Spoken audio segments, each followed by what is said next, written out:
Hello guys, I'm Veronica, a slightly older storyteller. My sister kind of reads stories like these and introduced me to this world. We have seen a lot of horrible stories about bad mother-in-laws, and my sister thought that maybe I should redeem our image a little. I also happen to be someone's mother-in-law. But unlike many stupid women, I actually considered my daughter-in-law, Emily, one of my own children. Emily and my son, Jim, had been together since school, so I have known her for a while. They got married fresh out of college and started to live 2 cities away. Jim and Emily were like the perfect couple to everyone around them. I too thought that their love transcended everything bad in the world, but turns out I was wrong. It was by pure chance that I discovered that my son was cheating on his lovely wife. I was out with my friend for some coffee when I spotted my son at the other end of the street. I thought I was seeing things because he wasn't supposed to be in my city. Jim never said he was coming either, but he was there, going to Target after parking his car. But what really shocked me was the fact that there was a woman and a young boy with him. I had never seen the woman before and didn't know who she was. I also had no clue why my son was holding her hand and carrying her son. They looked like a couple and were laughing about something. If anyone who didn't know Jim would see him then, they would think that Jim was married to the woman and the child was his. My friends too eyed my son suspiciously and asked me who she was. They knew Emily since they were there at Jim's wedding. All of them loved Emily and Jim like their own child, so they were surprised to see Jim with another woman. I was shocked at the sight that I didn't know what to do. After a while, I started to believe that my mind was playing tricks on me. But my friends too saw them and thought something was suspicious. My mind was a mess, so I decided to wait and see what happens next. I knew my son would have to come out of Target and go home, so I waited and tried to find a reasonable explanation of what was going on. When Jim finally came out of Target, he was still with the woman and child. They had shopped for a lot of things and were loading them into Jim's car. What happened next threw away all doubts of this being harmless. I saw the woman kiss Jim on the lips and my son shamelessly returned it. At that point, I knew my son was cheating on Emily. I was furious with him and immediately called Emily to find out what was going on. I needed to tell her what I saw, that she could come to her own conclusions. I wasn't going to shield Jim just because he's my son. He was doing something immoral, and his wife absolutely needed to know. I called Emily and immediately was greeted by her saying, "Wait, is that you, Veronica?" "Yes, this is me, Emily." "Oh my God, I'm so happy to hear your voice. Thank God you're all right now. I have been so worried about you, Veronica." "Why were you worried about me, Emily? I'm fine." "It's good to know that you are fine now, Veronica. I know you hate it when people worry about you, but you know we can't help it." "You are not making any sense, Emily. Why were you worried about me in the first place? What happened to me?" "Wait, you don't remember, do you? You had a stroke 2 weeks ago, right? I was really worried since you were not recovering well." I had no idea why my daughter-in-law thought that I was sick and had a stroke. No such thing happened, and I was as fit as a fiddle. Emily seemed genuinely happy when I called, and her concern for my health was genuine as well, so I didn't know what to think of what Emily said. Firstly, I needed to find out more and inform her that I never had a stroke. I said, "I think you're making a mistake, Emily. I didn't have a stroke. I'm completely fine. I don't know why you think I was sick." "What? You never had a stroke? But Jim told me that you were extremely sick. That's why he left 2 weeks ago to visit you and hasn't returned home since." "Oh my God, he told you that he was here for 2 weeks taking care of me?" "Yes, Veronica." What's going on? I'm confused now. You're saying that you were never sick, but Jim told me that you were? What's happening? My poor daughter-in-law was super confused, but I was able to put the pieces together to try and find out what was going on. The wheels started to turn in my brain, and I finally understood what was happening. Emily had no clue that her husband was lying to her and cheating on her. Jim had lied about my health and used it as an excuse to avoid suspicions. He was cheating on her with that woman while his poor wife had no clue. I was immediately disgusted and enraged at the same time. I said to Emily, "I think it is clear that Jim had been lying to you, Veronica.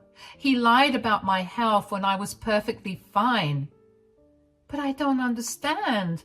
Why would he even do that? I know he lied to me, but I can't understand why." "My son lied to you to cover up something he did, Emily." "What do you mean, Veronica? What did Jim do?" "I'm very sorry to say this, but he's cheating on you, Emily." There was a very stunned silence on Emily's end. I was already feeling horrible for being the one to deliver the news to my daughter-in-law. Even though I know I did the right thing by telling her, I also felt guilty about ruining her day and her marriage. Emily remained silent for a while and then said with a shaky voice, Are you sure, Veronica?" "Yes, unfortunately, I am sure, Emily." "How did you find out?" "I actually saw Jim with his affair partner a few minutes ago. I was hoping there was a solid explanation about why he was with some woman in my city, that too without telling me. But I saw them kissing and knew that he was cheating on you." "Oh, God. This is all true then. Jim is really cheating on me. Oh my God." Emily absolutely broke down over the phone and cried her eyes out. My heart broke to hear her cry and grieve her marriage. She was hurt, and I could understand that. I had expected her to react this way, but hearing her cry for real was much more painful than you thought. My anger was rising against my son, and I wanted to slap the living crap out of him. I waited for Emily to calm down and comforted her to the best of my abilities. I was fuming at my son's carelessness and immorality and really wanted to teach him a lesson. But it wasn't the time and place for those thoughts right then. At that moment, my top priority was to calm down Emily and talk to her. I said, "You need to be strong, Emily. What my son did is absolutely horrible. I don't think he should be excused for this." "How could he do this to me, Veronica? I gave him my everything, and he just betrayed me. Where did I go wrong? I want to yell and scream at Jim. I really feel like hitting him." "That's not going to do you any good, Emily. You have to think about this rationally. Your marriage won't be the same anymore." "Marriage? What marriage are you talking about, Veronica? There will be no marriage after this. I will not stay with someone who blatantly lies to me and cheats on me." When Emily flared up in anger, I felt a little relieved. I didn't want her to pity herself. I wanted her to take action and teach Jim a lesson, just like I wanted. We women are not weak and won't let anyone walk over us.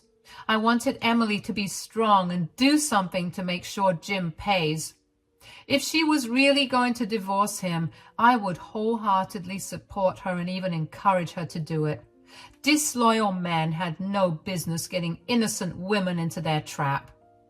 I said, "That's the reaction I wanted from you, dear. It's natural for you to be heartbroken, but you will be better off being angry at him than feeling sorry for yourself." "You are right, Veronica. It's just that I'm wondering if any of this is my fault." "You will never think of these things again, Emily. None of this is your fault. This is all Jim's fault. He should be the only one to blame. You have been nothing but a good wife to him." "I guess you're right, Veronica. Thank you for being so supportive. I can't believe he uses you as an excuse to cover up his affair. Do you know who the affair partner is?" No, Emily, I have no idea who the affair partner is, but I did see that she has a son with her. She's not one of Jim's old friends, that's for sure. Don't worry, dear. No matter who she is, I will find out. Then we will figure out a way to teach my son a lesson. I was determined to find out the whole story about what was going on. I didn't want to dish the affair partner straight away. I had no idea if she knew that Jim was married or not, so I wasn't going to jump to conclusions and accuse her of being a homewrecker. However, I needed to know who she was and what my son was doing. So I devised a plan and considered all possibilities and discussed it with Emily. I needed her to trust me if we wanted our plan to work. Since Emily loved me like her own mother, she agreed to let me do the investigation. The first thing I did after talking to Emily was to go home.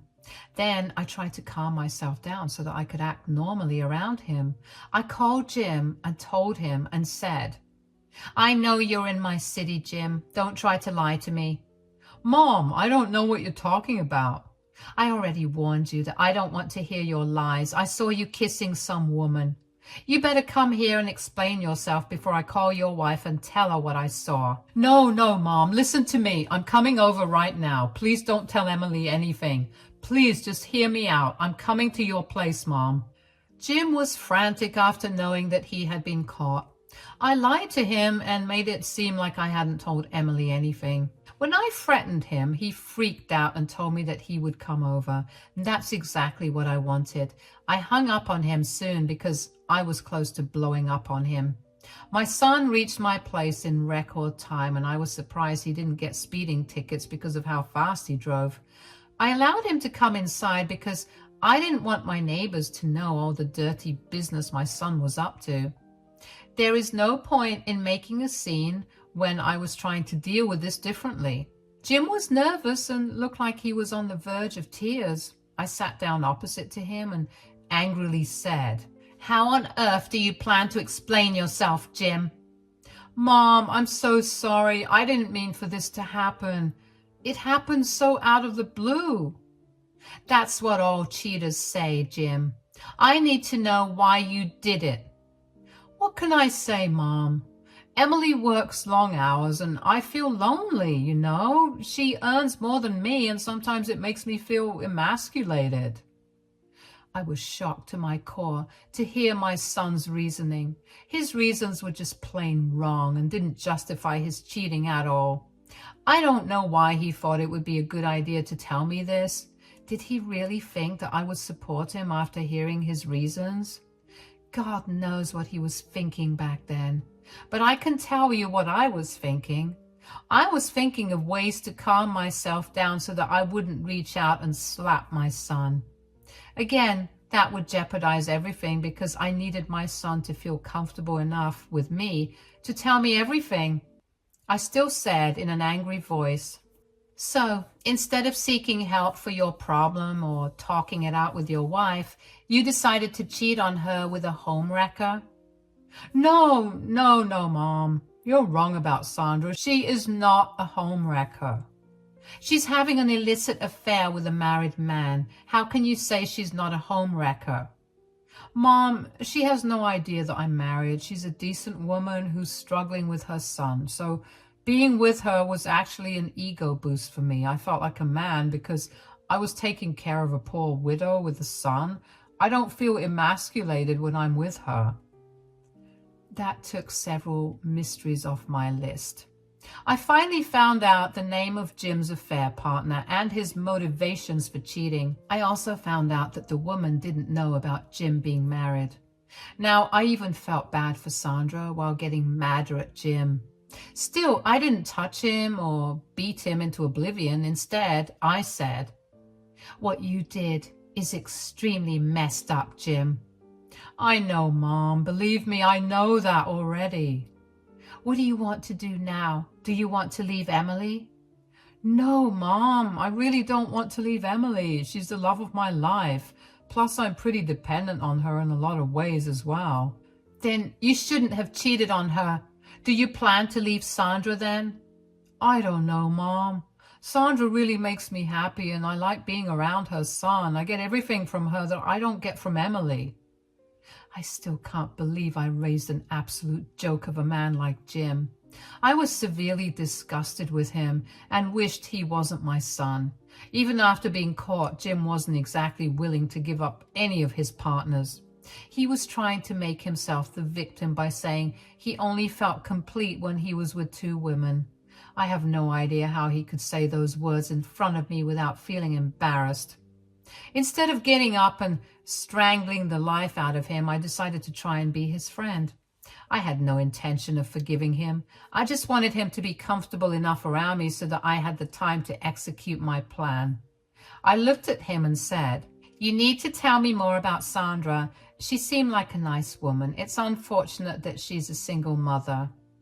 "I'm glad you're not angry at her, Mom. She is a nice woman and her son is also very lovely." I slowly started to get information out of my son about Sandra.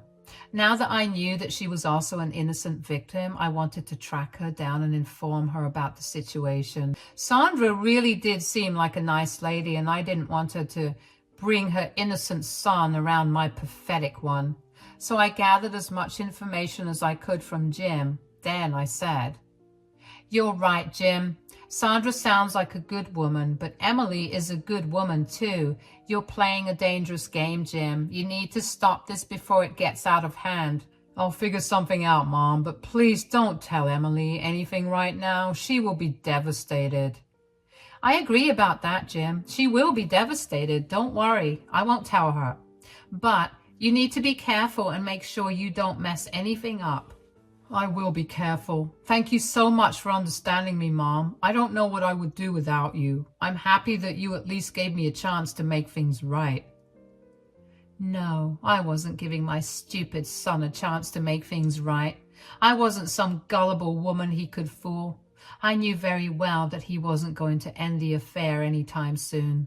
Jim really thought that I would let things go and hide the fact that I knew about his affair.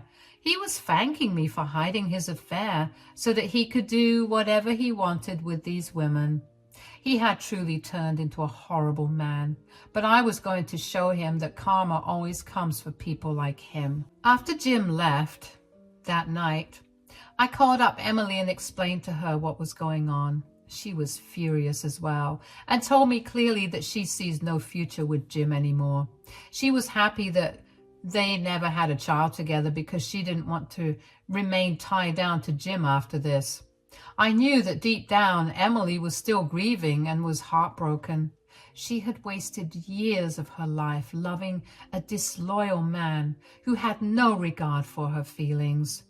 Emily was ready to end the relationship, but she wasn't going to inform him about it yet. Over the next few days, I did my best to find out more about Sandra. My friends turned into social media stalkers and made them use all their connections to find her. Ultimately, with sheer determination, I found her. I was able to catch her when she was leaving from work and my son was nowhere around. I introduced myself to her and she surprisingly recognized me. Then the two of us went to a cafe and sat down to talk. I said, "Sorry for this impromptu meeting, Sandra. I really needed to talk to you. But before that, I need to know something. I'm a little curious about how you recognize me." "Oh, I've seen your picture, Veronica. Jim has shown me pictures of everyone in his family. We've been dating for a year now, and I know it's not a long time, but we are pretty serious about each other. I really like him, and even my son gets along well with him." "I don't think that's a good idea, Sandra. I understand that you and your son get along with Jim pretty well, but I'm sorry to tell you that you're making the wrong decision." "What? What do you mean, Veronica? Do you have a problem with me? I know a lot of people don't want anyone else's child in their family, but Jim loves my son, and oh God, it's not that, Sandra. Why do you think I'm telling you to back off because of your son?" It's just that, well, Jim told me that you have a problem with me having a son. He said that you don't want to have a grandchild who's not related to you, and that's why we never met each other. I couldn't believe the audacity of my son. He used me once again to cover up his affair. This time he painted me to be some sort of monster who didn't want a single mother as her daughter-in-law. It was just bizarre. And slowly I felt like I didn't even know my son anymore. He gave 2 different stories to his 2 partners and used me to cover up his affair. I was thoroughly disgusted with Jim, and my anger was at its peak. Sandra must have sensed the shift in my expression because she looked uncomfortable. I said to her, "You are thoroughly mistaken, Sandra. I don't know why my son used me as a scapegoat, but trust me, it isn't what you think." "Really, Veronica? You didn't refuse to meet me because of my son?" "No, Sandra, it's not like that at all. I didn't meet you because I never knew about you, dear." "What? How can that be possible? Did Jim never mention me?" "No, Sandra. Jim never mentioned you. I learned about you a few days ago when I saw you 2 at Target." "But why didn't Jim tell you about me? He told me a very different story." It was then that I decided to put the poor girl out of her misery. I felt like the world was angry at me or something. Within a month, I was telling 2 people that their partners were cheating on them. It was hard, especially since both Emily and Sandra were innocent parties. Still, it had to be done. I gathered myself and said, "Listen to me, Sandra. I will tell you what the matter is. You said that my son showed you pictures of his family, right?" "Yes, he showed me pictures of everyone." "Did he show you pictures of his wife as well?" "What? What are you talking about? What wife?" "I'm sorry to tell you this, but Jim is married, Sandra. He has a wife living in a different city. He had been cheating on her with you." You can only imagine what followed next. Sandra absolutely broke down crying right in front of me. The poor girl was seriously in love with Jim and was dreaming about marrying him fairly soon. Her son was also involved in the equation, and the poor girl was blaming herself for putting her son in such a horrible situation. I sat there with her and comforted her like she was my daughter. The girl had no one and depended on Jim for emotional support. Now she discovered that the man she loved was a fraud and a cheater. She was devastated. I told Sandra exactly what I told Emily. She needed to be strong and make sure Jim suffered for what he had done. I told her the little plan I had in mind, and she was instantly convinced to help us. She wanted to confront Jim, but agreed to do it our way. That day, she even talked to Emily on the phone at my insistence. The girls had a nice venting session, talking trash about Jim and forming our plan.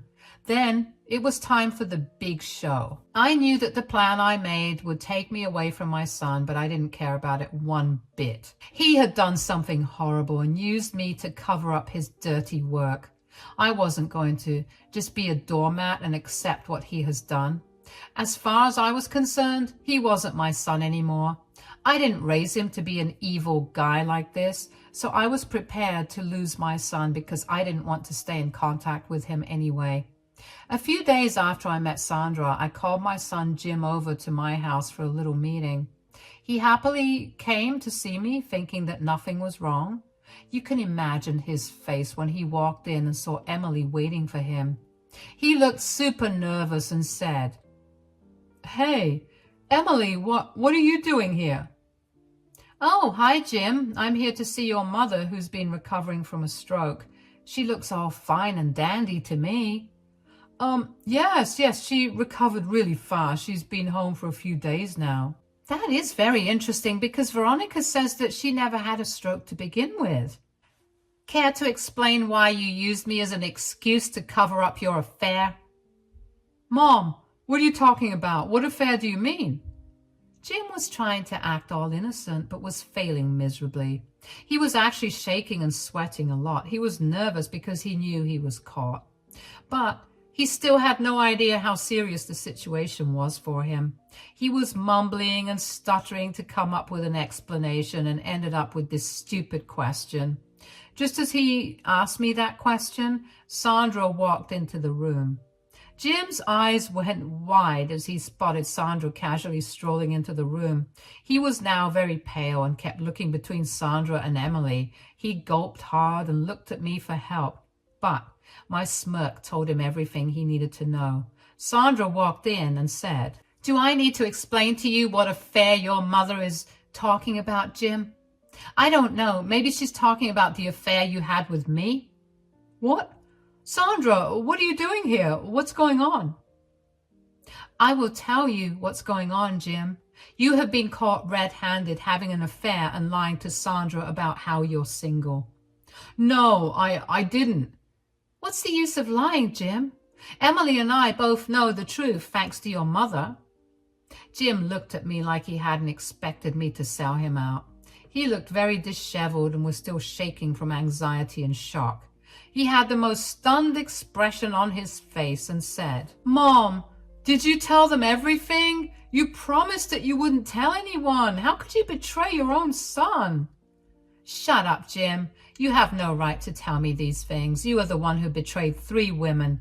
You used all 3 of us to do whatever you wanted. Did you think that we would just let it go? You have some nerve talking about betrayal, Jim. You were the one who horribly betrayed us all. I spent years loving you. I trusted you with my heart and even introduced you to my son. Have you no shame, Jim? How could you do this? Emily and Sandra kept lashing out at Jim, who now sat down on the floor to deal with their onslaught. The 2 girls got their anger out on him and absolutely destroyed him mentally, just like he destroyed their lives. At the end of the session, Jim was reduced to tears. He was begging them both for forgiveness and to show him some mercy. He cheated because he wanted to feel masculine, but now he looked like a pathetic guy who couldn't even hold his head up. Sandra left the house after telling Jim that they were over. She told him that she would block him everywhere and tell everyone she knew what a horrible man he was. After Sandra left, Jim started to beg Emily not to leave him. He was desperate to have at least one woman in his life. He even asked me for forgiveness and told me to help him win Emily's forgiveness. I ignored him and told Emily to do what she wanted. That's when my daughter-in-law pulled out the divorce papers that she had prepared before coming to visit me. Jim took one look at those papers and immediately knew what they were. He started to cry loudly and begged Emily not to leave him. Emily simply served him and told him that they were done. After that, I pretty much had to kick Jim out and tell him not to show up at my house again. That night, Emily stayed with me and later Sandra joined us with her son. We had a great time together getting rid of all negative feelings so that we could put Jim's chapter behind us all. I'm sure you want to know what happened next. Well, Emily divorced Jim and got a hefty settlement. Since Jim only did freelance work, he didn't have much money left after the divorce. He used to be more or less dependent on Emily, and the cheating meant that he didn't get a cent of alimony in our state. He was kicked out of their shared apartment and had to go door to door for shelter. I refused to house him, and so did most of his friends who got to know about the affair. He has since expressed remorse for his affair, but karma is still after him. My son has managed to find very cheap accommodation with 4 roommates and is barely scraping by. He lost all the people in his life and is deeply regretting his actions.